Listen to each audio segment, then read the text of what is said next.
Ladies and gentlemen, on behalf of the Northwest University, welcome. So nice to have you here. And every time I talk to our experts in marketing management, I'm impressed. They form part of a larger community of business management and business studies and so on. And in their faculty, they always have topical themes that they address.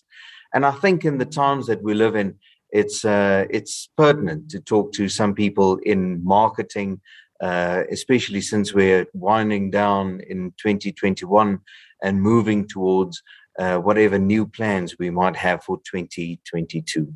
We have two experts here in marketing management who will address our theme, looking at how to get those millennials back in shopping centers. But we have two experts, Dr. Roland Goldberg and Dr. Hester Spies, and they'll be talking to us today. We're going to start off with Dr. Roland. Dr. Goldberg, so nice to have you here, and thank you for availing yourself and spending some time with us. Thank you very much, Kepi, and good afternoon, everybody. It's indeed an honor to be here today and to share our research with you on this platform. I was just telling my colleague, Dr. Hester Spies, who will be presenting this webinar with me this afternoon, that to me personally, this is what research is about, to share our insights and our thoughts and indeed our research findings with the community at large, and not only to publish this work in a journal for the purpose of sharing it with a select academic audience. And this is especially applicable in our field of expertise, which is marketing. This is because marketing is in a constant state of flux. It's changing almost every single day. And I think it's our duty, not only as academics, but researchers, to share this insight with the community so that they can consider this and perhaps implement this in practice. But before I get started, I would like to introduce to you not only my colleague, but also my very good friend, Dr. Hester Spies, who will be the co-presenter of this webinar this afternoon. Dr. Spies? Thank you, Dr. Goldberg. Good afternoon, GP, and everyone listening today. I'm Dr. Hester Spies, Senior Lecturer at the School of Management Sciences. I teach digital marketing on a third-year level, honors level, and on an MBA level. So in terms of my research, I focus mainly on the psychological aspects of consumers and more specifically customer attachment in both an online and offline context.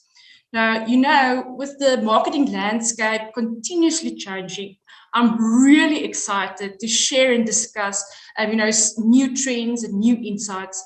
But for now, I'm going to hand it back to Dr. Goldberg. Thank you, Dr. Spies. I look forward to chatting to you this afternoon, also hearing your insights and your thoughts on the topic at hand. Just a bit more about myself. I am also a senior lecturer in marketing here at the Northwest University in Potchefstroom, and I lecture in sales management and consumer behavior. I've now been in the academic environment for just over 6 years, but prior to this, I was in the corporate sector acting as the national marketing manager and sales manager for quite a prominent fashion brand in the country. And that's why my focus in research is that on fashion marketing, scent marketing, and retail atmospherics.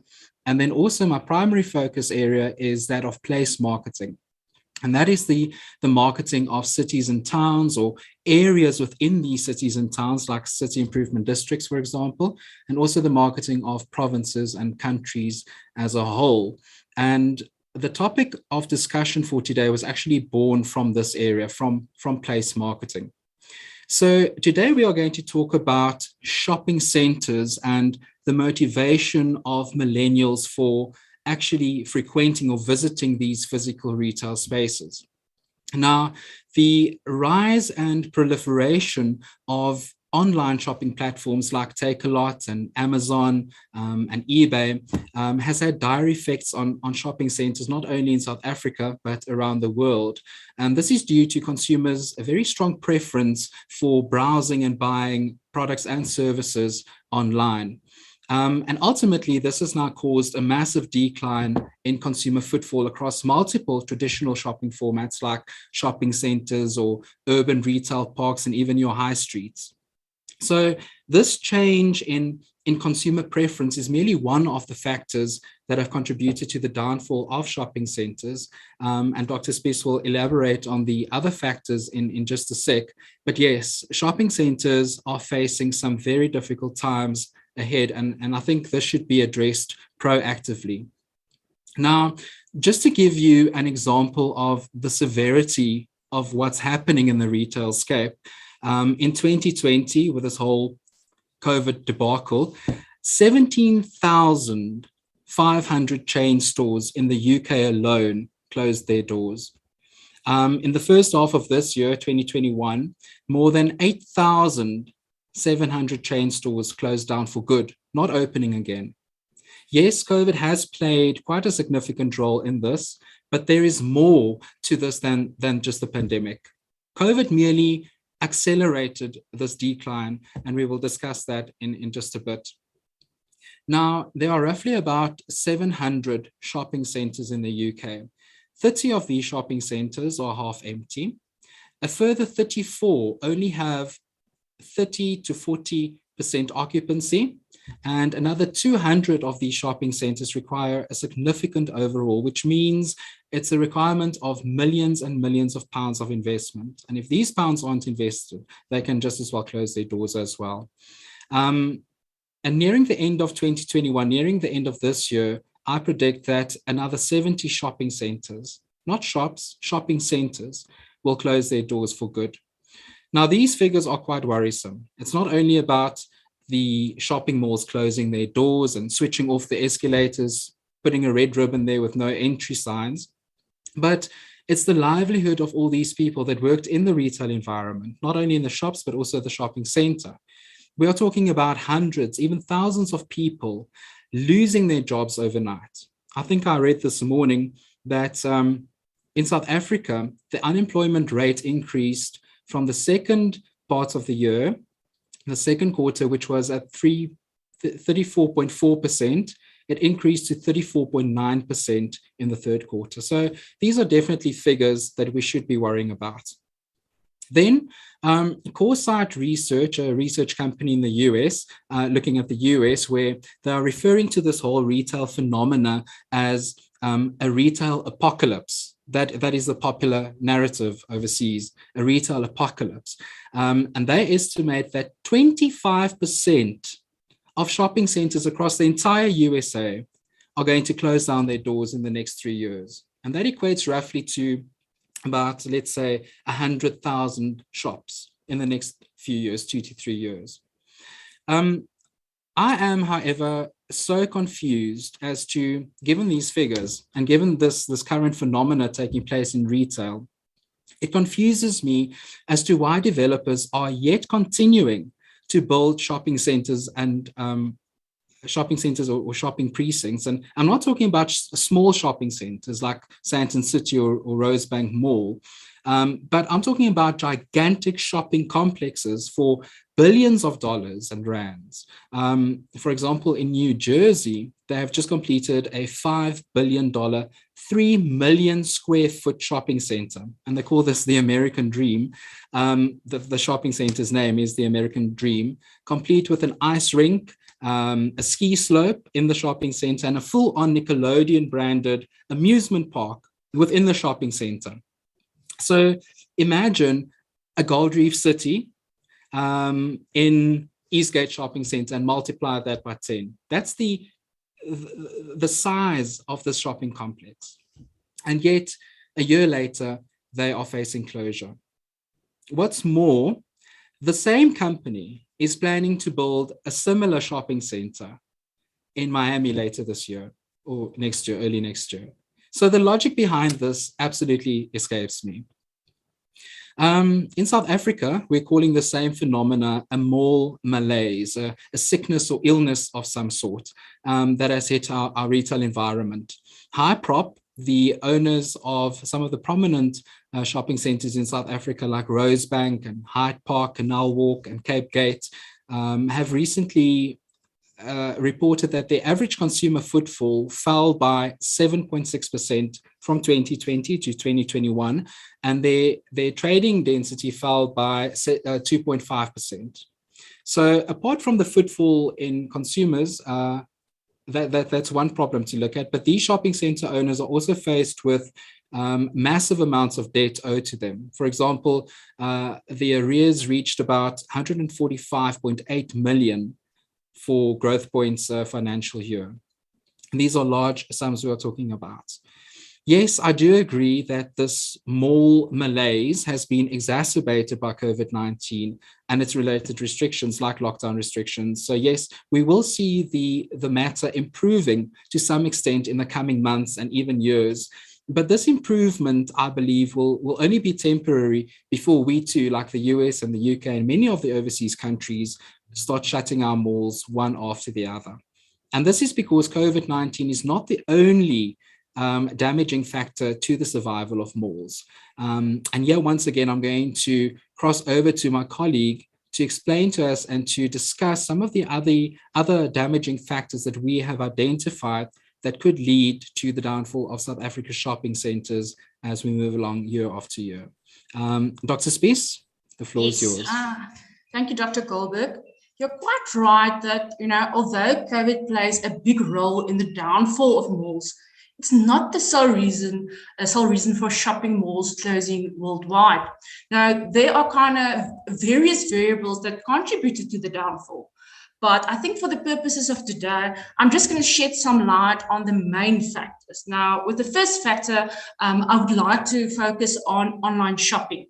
Now, with regard to online shopping, South Africa is actually lagging behind first world countries, who is showing exponential growth in their e-commerce sales. Now, seeing as e-commerce is becoming, an increasingly lucrative option for businesses, it is expected that the e-commerce sales will globally grow to $4.9 trillion, which is quite a lot, But despite lagging behind, South Africa is actually showing some growth within the sector.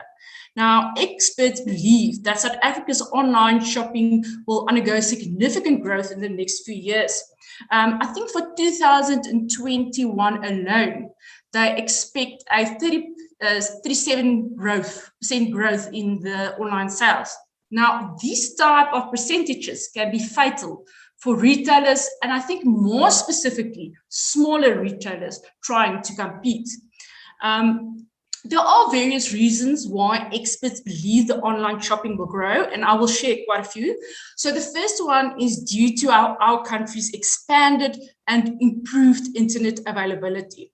Now, I know we're kind of behind the rest of the world in terms of providing, internet availability, but we are growing, and it's also contributing. The second one I would say is secure and user-friendly online payment systems. Now, we did a research study, I think about 4 or 5 years ago, whereby we asked consumers, what's the most important factors when you buy online on a website or sort of like an app? And they agreed the most important factor is security.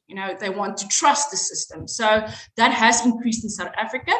And of course, lastly, the arrival of the online arena. Now, for big companies and retailers, it was sort of easy to move to the online arena, but not so much for the smaller retailers, as they did not have enough funds. And of course, the biggest factor that contributed to the growth of the online shopping is, of course, the COVID-19. Now, I think just before COVID-19, South Africa had sort of like a segment of consumers that was thinking and contemplating about online shopping, but they never actually, took action and shopped. I think COVID-19 finally encouraged these consumers to take action and buy online, which of course they found more convenient, quick, and safe. Now, this led to a decrease in consumer demand as consumers would rather shop online for essential goods and services. Now, COVID-19 has also forced shopping centers and retailers to shut their doors for an undetermined period of time. Now, due to the lack of lockdown restrictions, consumer income was also affected, which had a significant on the purchasing power. Now, if you go have a look at the stats, they kind of confirm that South Africa's nationwide lockdown due to COVID-19 pandemic has resulted in the largest decline of retail sales ever recorded. I think with a 50.4% decrease from April 2020 as compared to the same month in 2019. So, that's really big.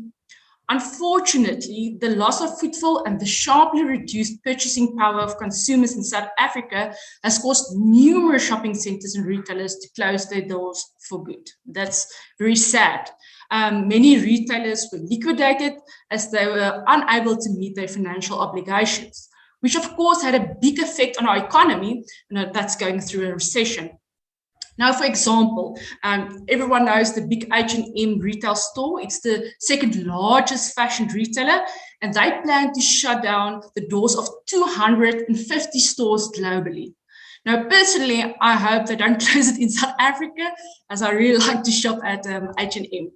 In terms of South Africa, COVID-19 had devastating effects on well-known companies like Media24 and Musica, who was forced to also close their doors. Now, shopping center owners like Hyprop, who own some of the major shopping malls, centers in South Africa, like Canal Walk, Hyde Park Corner, and Rosebank Mall, also withdrew their dividends due to the lockdown restrictions and the closure of major retailers. Now, even though some of the larger retailers was not liquidated, companies like Spur and Famous Brands, they reported a massive decline in their revenues since the introduction of COVID-19 pandemic. And this, of course, led to the discharge of many employees from their duties, which in effect increased the country's unemployment rate. Another factor to consider for the downfall, I think, for malls is the urban decay and decentralization. Now, I think in South Africa, this is a big concern. The lack of adequate funding is making it increasingly difficult for local municipalities to keep cities centers free from crime and, of course, of all the grime. Now, in addition, demergers, crime, inefficient urban planning have resulted in an increased level of crime and collapse in the CBDs, causing the decentralization and closure of many large retailers and shopping centers in these areas. Now, this in turn encouraged consumers to relocate to the suburbs, and this created additional challenges for the survival of established retail outlets. I think another major factor, and the last one as well, contributing to the downfall is the oversupply of shopping centers. I saw a documentary in America where they have all these empty large malls referred to as ghost malls. And even though it's on a big scale there, I think we are moving towards that. Now, according to the vet, since 2010, 32 new shopping centers have opened in South Africa every year since 2010. And with a further 1.9 million square meters of retail space proposed for the next few years. And I just want to go back to Dr. Roland Goldberg, where he said, why? Why are they still continuing to build these big malls? And even in America, I know they are utilizing these malls for office spaces, for education, for colleges, for various purposes. And then I think also what played a big role is the fierce competition, and the dissatisfied level of service received by consumers. Visiting these shopping centers in South Africa adds to the whole demise. And I think at the end of the day, this concludes the major factors, but there's quite a factors to have a look at. And I'm going to ask Dr. Goldberg to continue. Thank you, Dr. Goldberg. Thank you very much. Now, by considering all these different factors that you've mentioned, the most prevalent and ensuing factor is the fact that consumers now prefer to sit at home in the comfort of their own home and browse and do their shopping online. The question is, how are we going to get these consumers back to shopping centers? Some of them, the minority who still actually enjoy visiting a physical retail space, are opting for shopping experiences rather than the usual shopping trip to a bricks and mortar store.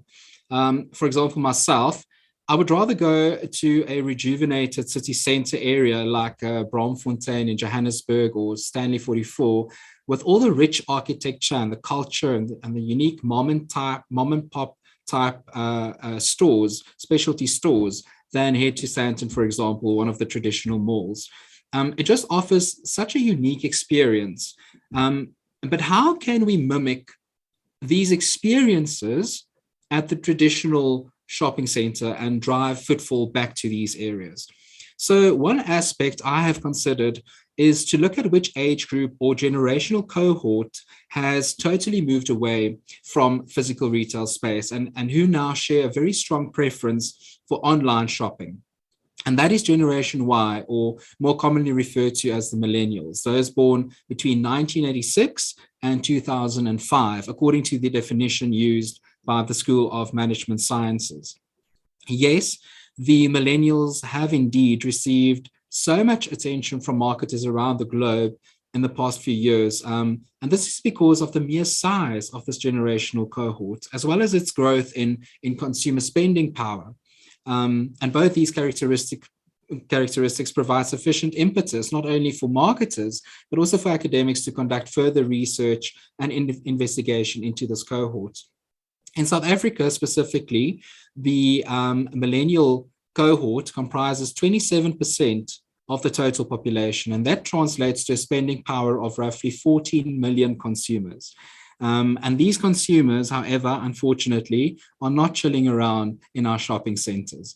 So what are we going to do to drive them back? Now, millennials prefer doing their shopping online. In fact, some researchers believe that millennials are the fabricators of this physical retail space demise. And by considering the size and the spending power and the overall influence of the millennials, it is vital for us as marketers to investigate ways and means of luring them back to the physical retail spaces like that of shopping centers. And the South African Council of Shopping Centers echoes this notion with me by stating that given the current situation surrounding shopping centers and the decrease in consumer footfall, the primary objective should be to devise means and methods of attracting these consumers back to physical retail space. Now, in order for us to do so, in order to target and attract this lucrative segment of consumers, it is necessary to firstly gain a deeper and more profound understanding of their specific needs and preferences when it comes to visiting physical retail space or shopping centers. Why is it that when they go, on the rare occasion, visit a shopping center, why do they actually go? Is it to socialize with friends and family? Is it to do some window shopping, merely browse around for goods and services or goods or products? Or is it actually to shop? And what exactly is it that they buy at a shopping center that they then do not wish to buy online? What are the reasons, apart from convenience and now with COVID, the possible health risk, that many of them prefer to buy online? All these factors must be considered. I mean, millennials have an array of different motivations as to why they prefer to buy online. So by answering these types of questions and by understanding what their motives are for visiting a physical retail space, then only can we start devising effective and efficient marketing strategies to target this cohort and to slowly but surely drive them back to physical retail space. I mean, if you know the motivation of your target market, you could then use this and manipulate your marketing strategies to such an extent so as to appeal to their specific needs and their desires. For example, if you are a mall owner in South Africa and you know that your primary target market are those consumers between the ages of their mid-70s and mid-90s, then you are most definitely not going to have an ice rink as an anchor in your shopping center. That's a silly example, but you get the gist of what I'm saying. And this is where the shopping centers in South Africa, I think, are missing the mark, is catering for the unique needs of their identified target markets. Mind you, a lot of them do not know who their primary target markets are. So my current study is based on motivational research, specifically looking at millennials and their relationship with shopping centers in South Africa. Now, very little research, if indeed any research, has been conducted on why millennials actually frequent physical retail spaces. And this is why the study is so important for me, because my objectives range, because there's no research done on this, my objectives range from very elementary objectives to more intricate objectives in order to ensure that a more comprehensive and robust study is conducted and that the results are all-encompassing and ready to be implemented by academics for future research and also, more importantly, by practitioners. So some of the more prominent objectives and results of this study that I'm busy with, I'm not going to share everything with you this afternoon, just some of the more interesting findings, or else we'll be sitting here until shopping centers become more popular again. So firstly, I looked at what the preferred retail format is of millennials. Where does most of their retail activity take place? Not only online and offline, but where specifically online and offline? Is it at the larger online retailers like Takealot and Amazon? Is it the auction sites like Bid or Buy or eBay? The classified sites like Junk Mail or Gumtree, or perhaps even more importantly, social commerce sites. And that's what one of my master students and I are working on at the moment, is the preference for social commerce sites as opposed to all these other sites. And that's when they tend to buy products and services from their friends and family and other people on social media. And then also offline, to those who have a desire to venture to physical retail spaces, where do they go to? Do they go to a traditional shopping center? Do they go to a neighborhood center, or perhaps the high street? And obviously, to nobody's surprise, millennials prefer online shopping, but specifically on the larger retailer sites like Amazon and Takealot. And this is due to a trust factor and also due to the convenience of returning or exchanging the product if there is an issue, which would be obviously more difficult if you completed the transaction with an individual on, let's say, Facebook Marketplace. Then millennials, I don't know if there's a stronger word, but they absolutely despise shopping centers, and we'll get to why just now. And so they would rather shop at a neighborhood center or the high street. Well, those high streets that are still perceived as being safe and clean, which are quite few and far between in South Africa. And this once again alludes to that desire of millennials having a shopping experience rather than going in and completing a specific task. With the results of the study, I saw that the main reason for them to actually venture to a shopping center is to buy groceries and other perishables, and also to a pharmacy like Decay. And that is definitely one of my downfalls, Decay. I think many of you will share this notion with me. Sometimes I just have my vitamins to go and buy at Decay, and then I walk out with 2 trolleys of goodies that I had no intention of buying. And once I get home, I realize I forgot to buy my vitamins. That's the mystic, the magic of Decay. So yes, grocery stores and pharmacies are required in a shopping center if you were to attract millennials. And that's why so many malls have these as their anchors. I also expected to see clothing items in this list, but funny enough, I didn't. So what millennials would do that I found with this study is, yes, they would go to a shopping center or a shop, and obviously to fit the clothing items. But then while they're in the shop, they would use their mobile device or head back home and purchase this specific product online at an online retailer. And this is because they have this perception that goods and services bought online, is much cheaper than those bought at a physical retail outlet, not factoring in the cost of delivery or the courier costs that are associated with online purchases. Then I also looked at the reasons they have for actually going to a shopping center, which obviously forms the crux of the study. Is it to buy something or just to browse around, do window shopping? Or is it for that social aspect or what have you? So the majority of participants said that it's convenient for them to go to a place where a variety of different stores and shops are located under one roof. So it provides that one-stop shopping experience and saves them time from traveling from one side of town to the other side of town, looking for a specific product or different types of products.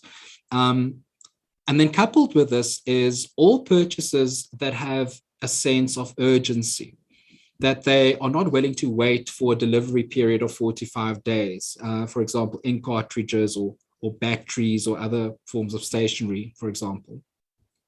That would also then propel them to go to a shopping center or physical retail space. They also prefer to head to a shopping center when they need to buy a very expensive item like a new laptop or a household appliance like a fridge. And once again, they'll head to the shop to try this out or to test it, but then make the final purchase on the internet. They just have greater peace of mind to spend a lot of money on a pricey product when they have actually touched the product and viewed it in person or tested it or whatever. So a lot of them also said that they enjoy the vibe in a shopping center with all the people and the buzz it creates. But just to be clear on this, they enjoy seeing other people and not the atmosphere of the shopping center.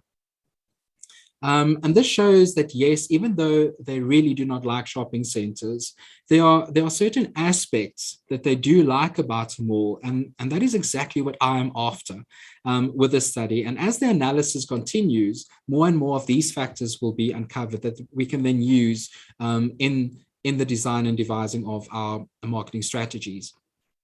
So yes, to a certain extent, venturing to a shopping center fulfills a type of a social need for millennials. Even though they are on social media most of the time, evidence definitely shows that they still have this innate need to physically mix and mingle with their friends and family at a retail setting.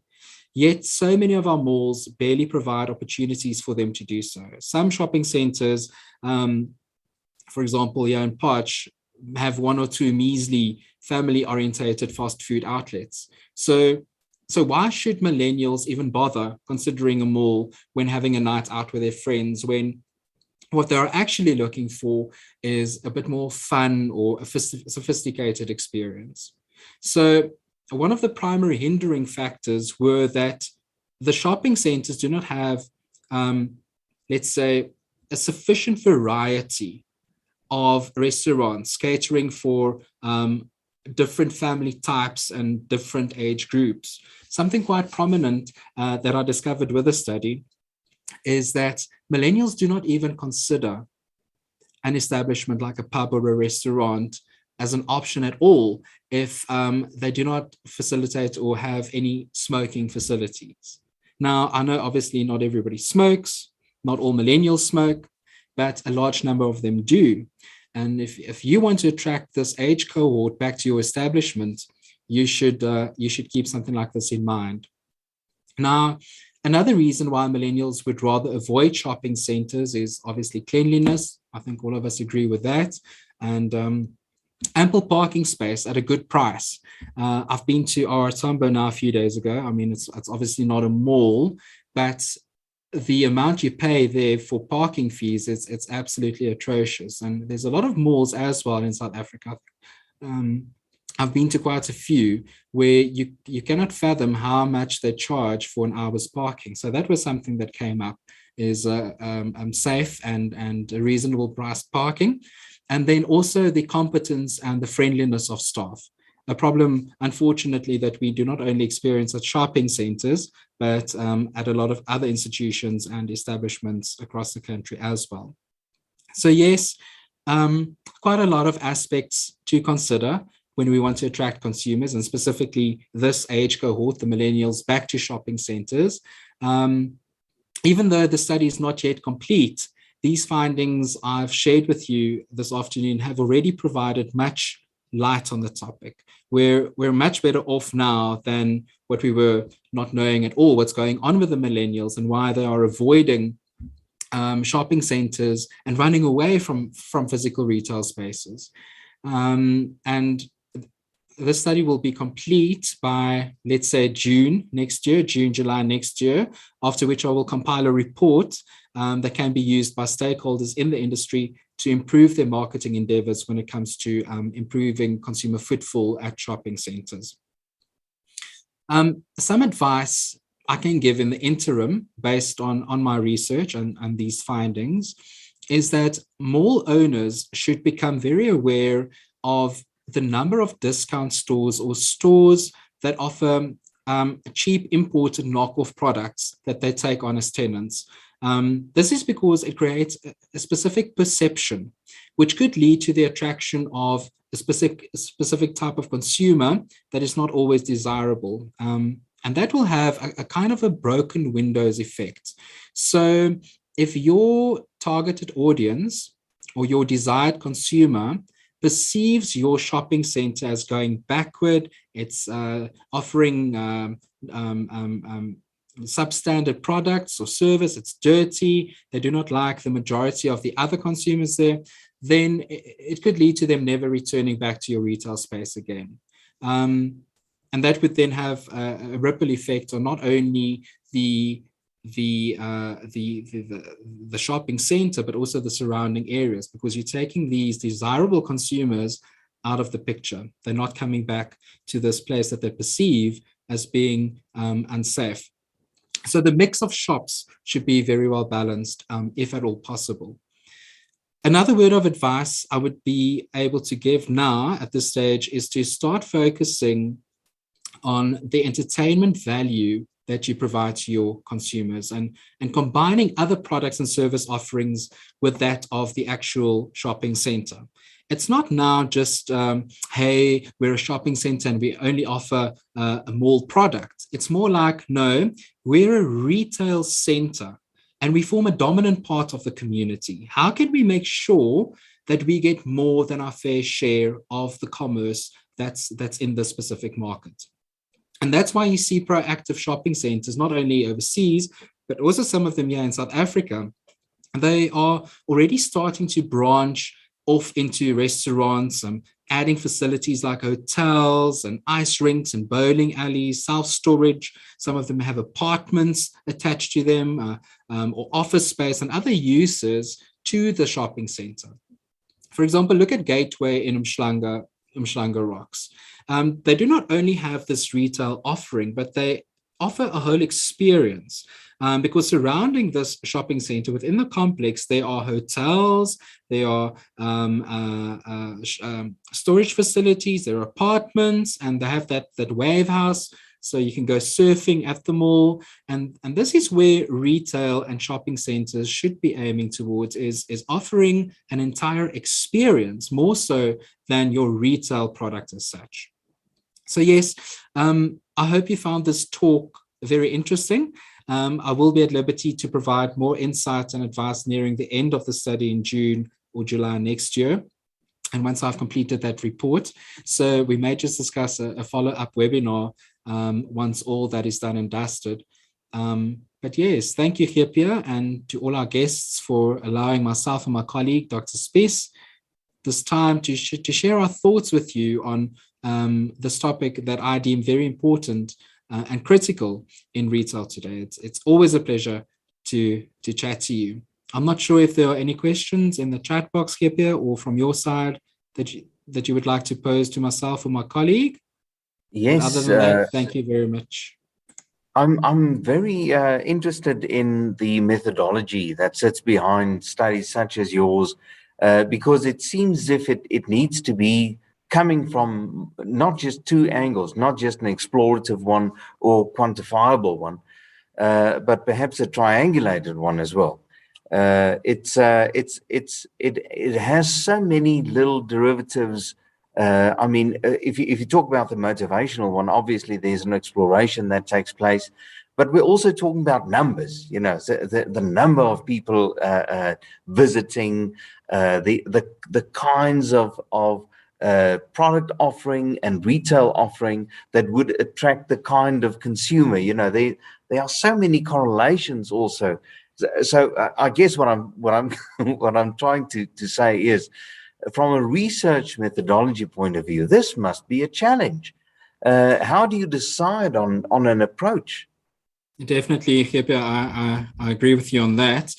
Because this is a new field of research in South Africa specifically, as I've mentioned, very little research, if any, has been conducted on this relationship between millennials and physical retail space. So the quantifiable instruments to measure this has not yet been designed. So what we do is, that's why the first part of my study is solely qualitative. This study was, it was 4 focus groups with 10 participants each. So that's a total of 40 participants for the qualitative part of the study. But once we've received this data, now we can go ahead, and that's where Dr. Spies is going to come in and help me with this, is to start developing scales in order to do the quantifiable part of the study. And at the end, we can do a triangulating study. So yes, no, it's definitely a challenge, but one I'm more than willing to take on.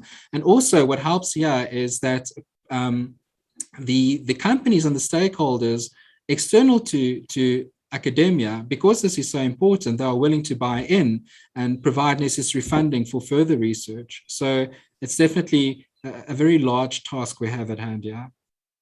And it is a relevant one, because, as you've said, these shopping centers keep on popping up and expanding, and as soon it's almost every city expanding in a direction, you'll find a shopping center that goes along with it. Dr. Spies, this from your point of view, this also opens up new avenues for studies, and I think even some longitudinal ones. The opportunities are really there. Yeah, no, definitely, Gepe. And I just want to, what Dr. Goldberg was saying, you know, I think it is important that we start off with these qualitative studies, which Dr. Goldberg is an expert in, and, you know, start developing these sort of scales to test these important trends from consumers. In terms of longitudinal, you know, we'll always have consumers, and they'll always have a need for products and services, you know, whether it's online, whether it's in malls. This is something that will continue, that will contribute to our economy, to businesses, and overall. So in terms of research, oh yeah, there's a lot of opportunities to continue on this topic, and spending patterns of consumers, and, you know, really understanding that consumer, which is actually my focus. You know, go have a look at the psychology, you know, why do we buy what we buy, and how consumers differ in terms of their generations. You know, how my father and mother think about buying products as opposed to millennials or Dr. Goldberg and I. It differs so much, but to keep up with the trends, we'll have to do the proper research. And then obviously attracting the right students to assist you and to work on these projects, that's also an important thing. What would be your recommendation for someone interested in your field, perhaps someone looking towards doing a master's or a PhD on this? Oh, I'm sorry, I didn't direct my question. It's a classic Zoom mistake. Let's start with Dr. Goldberg. Well, Gepe, look, marketing, a lot of people, especially in South Africa, equate marketing with sales. So that's the first false perception that they should forget. Then, you know, what aspect of business are you more interested in? Is it the management part and HR, or are you more inclined towards the psychology of the consumer side? Do you want to understand the consumer and their decisions? And I think that's the first, because look, a lot of the marketing students, you want to go study business, but what aspect of business? There's a vast difference between management and marketing. And that's the first thing I think you should sort out. And then once you are more inclined to come over to marketing, I think you should contact someone who's a specialist in marketing, either in academics or a practitioner in marketing, and go have a talk with them. Go to their office and see what's happening there. You know, what exactly are you letting yourself in for? Because as I have shared this with you before, a lot of people, when they come over to marketing, having this preconception of what a marketing manager does, they come and study marketing, even go up with their postgrad, honors, masters with marketing, and then they expect to walk into that management position in marketing.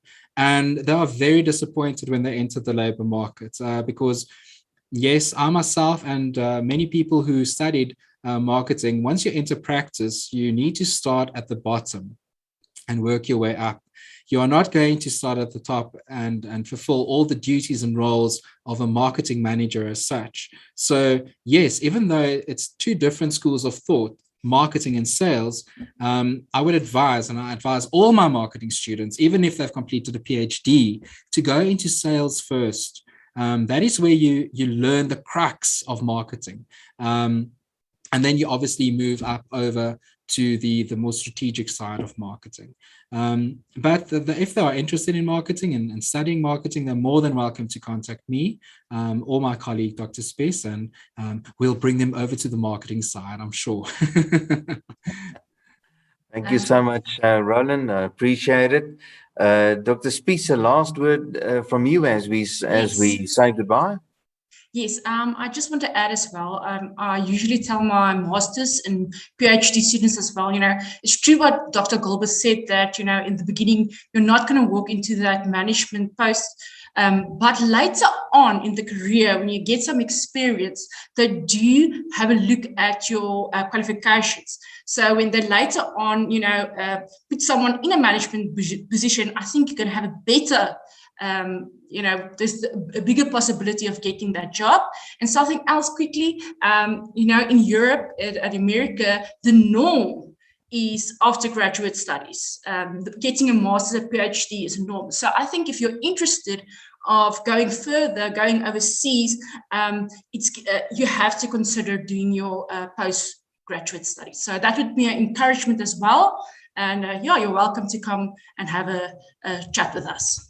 Thank you, Gippie.